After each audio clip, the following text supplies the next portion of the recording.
Yesterday, the Chief Minister and his cabinet ministers had a big Milawa at the Raj Bhavan, at the new hall.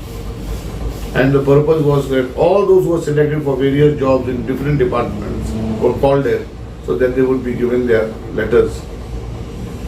Now, what is the Chief Minister exactly trying to do?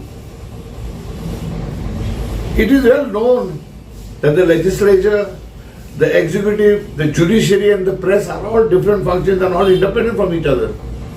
Why are you overstepping the power and taking the powers of the executive into your hands?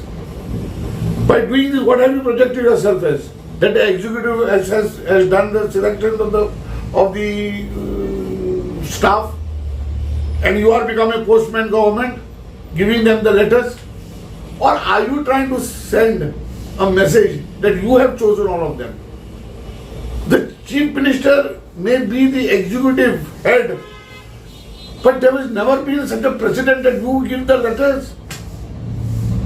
And if that also, even if you are the executive, what was the party president doing there? For that Milawa, what has he got to do? Party has got to do. To what level are you taking down this government and administration in such a situation? Do you expect the executive to function without bias?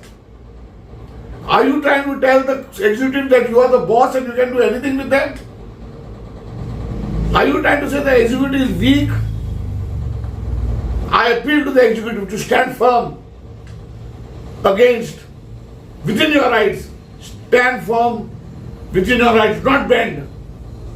You will be respected by the people of Goa even after you have retired.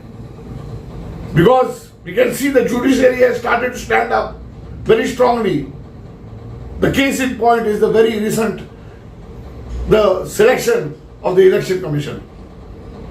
I once again appeal to the executive, stand firm and appeal to the Chief Minister, do not try to weaken your executive. You are only going to make a mess of the entire administration.